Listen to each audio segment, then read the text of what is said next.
Masih ngobrol-ngobrol barengan sama Bina Bumi di Startup Clinic barengan sama Rafa dan Raffi. Bukan kembar, namanya aja mirip ya.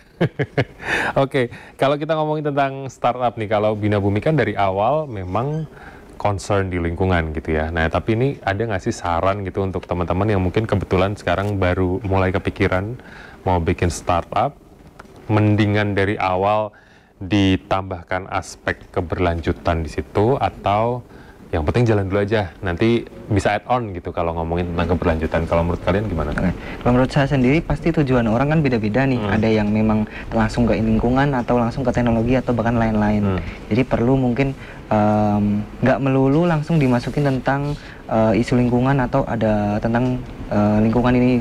Jadi nggak harus langsung ya teman-teman. Jadi menurut saya sendiri balik lagi kan tujuan orang beda-beda. Jadi mungkin ditentuin dulu sesuai tujuan dan kayak kalau yang udah mulai mungkin tetap dipikirin akhirnya tuh kayak ada unsurnya nih ke lingkungan juga, berdampak baik untuk lingkungan. Jadi nggak harus mulai dulu sesuai tujuan masing-masing. Oke, Rafa?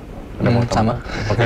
Nah, kemudian kalau menambahkan nih untuk kalau yang dari awal sudah ada aspek keberlanjutan situ pasti udah jelas ya untuk hitung-hitungannya segala macam gitu ya. Kalau yang add-on yang sambil jalan kemudian masukin nih aspek keberlanjutan. Itu dari segi nanti finansialnya terus profitnya itu akan seberapa berpengaruh sih ke bisnis itu sendiri?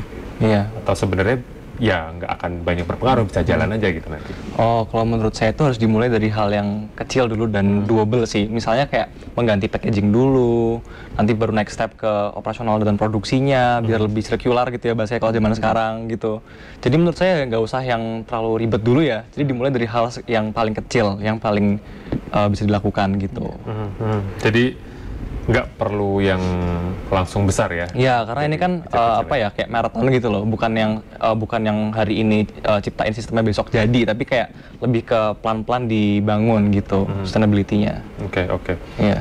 Ngomongin soal sustainability dan isu tentang lingkungan gitu ya, sekarang banyak juga yang konsumen akhirnya lebih hati-hati kan, karena ada beberapa mungkin perusahaan yang melakukan greenwashing yang seolah-olah concern sama lingkungan, tapi ternyata sebenarnya cuman tanda kutip basa-basi gitu ya, membungkus itu seolah-olah menjadi sesuatu yang positif padahal tidak memberikan dampak yang cukup bagus untuk lingkungan. Nah, kalau kalian sendiri dari Bina Bumi gimana memastikan bahwa memang komitmennya tuh real gitu, bukan sekedar greenwashing aja. Oke, jadi kalau kita tuh dimulai dari pelaporan data sendiri ya, dimana kita tuh report jumlah botol yang terkumpul ya per satuan waktu ya, per hari, per bulan, per minggu itu ke dashboard penyewa kita. Misalnya kayak institusinya atau perusahaannya. Jadi mereka punya akun khusus gitu ya yang bisa melihat data-data tentang itu gitu. Nah, untuk masalah akan disebarin ke publik atau enggak itu terserah perusahaannya. Tapi paling enggak dari kita udah nge-provide untuk mereka yang nyewa mesin kita untuk sajiin datanya ke publik gitu. Kurang lebih karena kan transparansi penting banget ya. Jadi kalau misalnya nggak pernah ditunjukin yang kumpul berapa, kan orang bakal skeptis gitu. Kurang lebih gitu. Oke, Raffi mau menambahkan mungkin? Iya betul. Jadi kayak betul banget yang diomongin Mas Rafa. Jadi memang kita tuh menyajikan hal yang beneran jumlah botol itu ke penyewa. Jadi kalau memang tergantung penyewanya juga mau dipublik atau enggak itu data-datanya. Oke, jadi datanya ada kembali ke si penyewa ya, mau merilis atau enggak gitu ke depannya gitu. Nah, kalau menurut kalian juga transparansi seperti ini akan sejauh mana sih memberikan dampak positif? Apa ya istilahnya, transparansi datanya, memberikan kepercayaan gitu dari konsumen? Pasti banget itu untuk transparansi pasti berdampak baik dan memang harus ya, karena penyewa juga pengen tahu nih jumlah botol, terus kayak data-data kita analisa tentang pasar gitu-gitu ya. Jadi menurut transparansi kita perlu dan itu harus banget menurut saya, wajib, karena memang itu hak penyewa juga kan untuk mendapatkan hak dari data dan analisa kita tentang pasar di soal lingkungan ini. Oke. Kedepannya untuk sistem penyewaan ini sendiri nanti teknisnya gimana? Misalnya satu perusahaan hanya boleh satu mungkin, atau misalnya bisa beberapa, kemudian mengkoleknya jangka waktunya berapa lama, kemudian kalau misalnya ada kerusakan gitu, apakah ada misalnya kayak garansi bisa di servis segala macam gitu, gimana? Jadi kalau di kita ini tidak ada minimal untuk berapa nyewa mesinnya, berapa biji gitu ya, atau berapa banyak gitu. Satu bisa, dan ada jangka waktu minimalnya sih, minimal tuh 6 bulan gitu. Habis itu untuk maintenance ya, itu ada setiap 3 bulan sekali yang sudah termasuk biaya sewa. Jadi sekali nyewa 6 bulan itu nggak usah pusing, kita udah bakal maintain mesinnya gitu. Dan sedangkan mungkin Afi mau nambahin dari segi ininya, kolek sampahnya? Jadi untuk kolek sampahnya itu, jadi di mesin sendiri itu ada penimbang beratnya sama ada jumlahnya. Sekitar 350 itu semesinnya ya Pak. Jadi untuk setelah penuh itu ada notifikasi di akun-akun kita. Di rencana kita begitu, dan pasti setelah itu kita langsung kumpulin, karena memang itu kalau memang udah penuh dan kalau nggak segera dikumpulin pasti terganggu dong dari segi penyewanya. Jadi kayak udah masuk tapi nggak kehitung gitu, jadi harus segera diambil untuk pengambilan botol itu. Oke. Dari segi sistem berarti sudah cukup jelas begitu ya. Dari penyewa juga pasti akan merasa nyaman juga gitu, nggak perlu ribet mikir segala macam. Nah, selanjutnya pertanyaan tentang kolaborasi yang mungkin bisa terbentuk nih kalau dari Bina Bumi dengan perusahaan-perusahaan. Jelas ada mutual mungkin ya.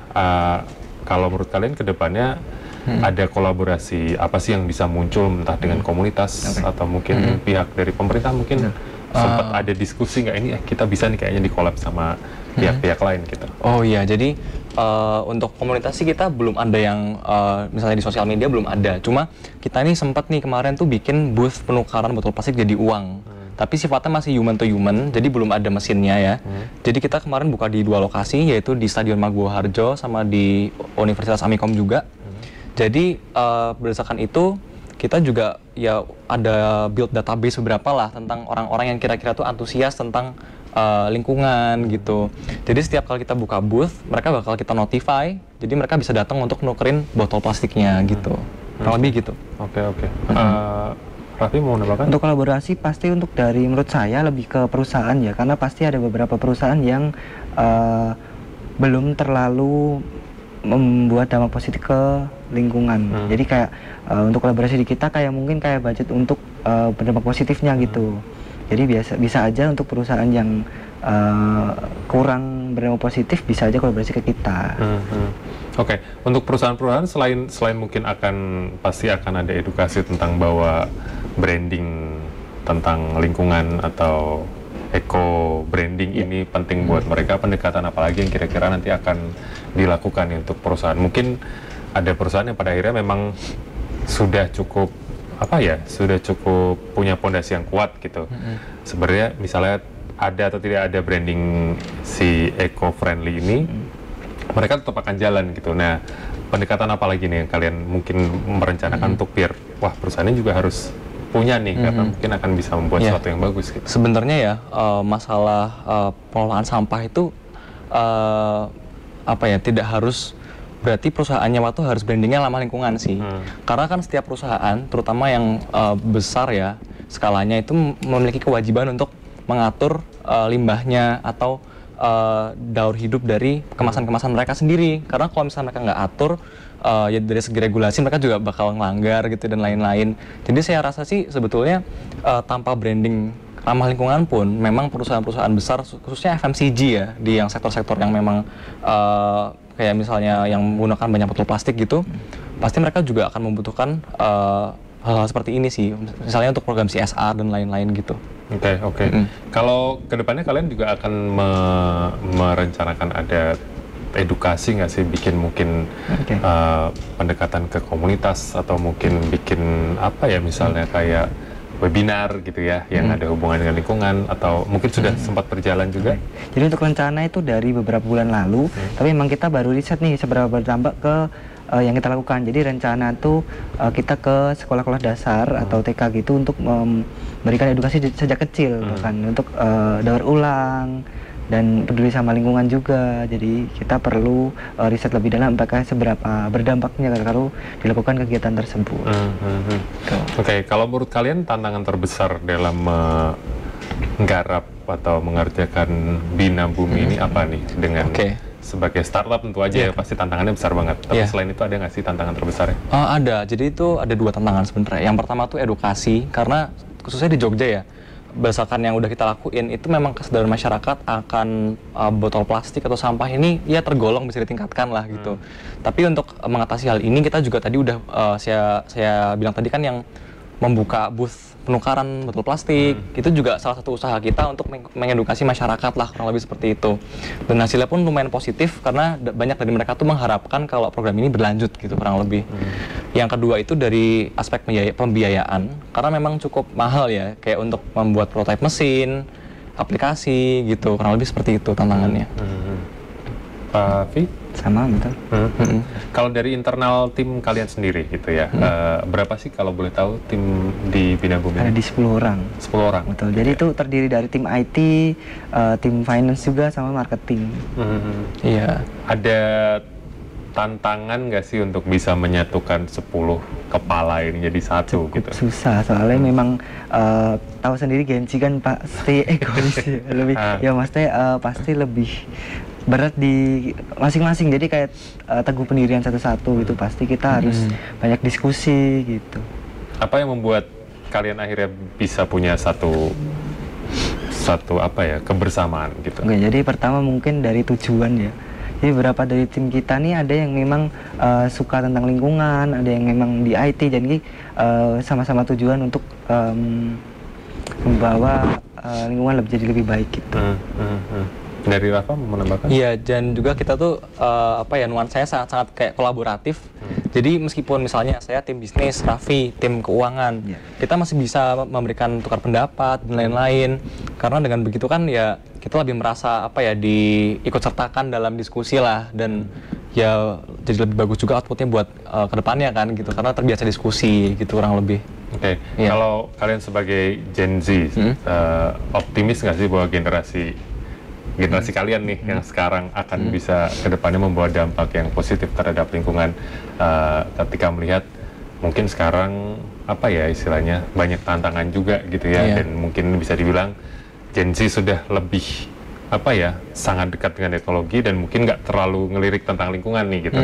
Kedepannya gimana kalian sebagai generasi yang paling aktif sekarang nih? Optimis nggak? Oh, oke. Tentunya optimis ya. Tapi tentunya ini juga datang dengan tantangan. Karena menurut pengamatan saya sendiri, Gen Z itu kesadarannya sudah lumayan tinggi. Cuma begitu tingkat konversinya gitu ya. Kalau untuk mempraktekkan praktik ramah lingkungan itu masih harus ditingkatkan sih. Gitu. Tapi kalau awareness-nya sudah lumayan terbentuk. Awareness-nya udah oke ya. Cuma tinggal untuk tidak magernya itu mungkin ya. Mau menambahkan? Betul, jadi memang betul, jadi kayak Gen Z itu sebenarnya udah tahu pasti ya, soalnya memang dari media sosial kan pasti tahu banget, dari berita-berita, dan pasti update banget karena ya hampir setiap hari pegang HP gitu. Cuman memang kesadaran dalam bertindaknya sih, jadi memang perlu di edukasi lagi. Oke, mengejar-ngejarnya ya. Ayo bangun, bikin sesuatu, lakukan sesuatu gitu ya, yang masih harus jadi PR. Baik, kita jeda lagi dan kami akan kembali di segmen terakhir setelah yang satu ini.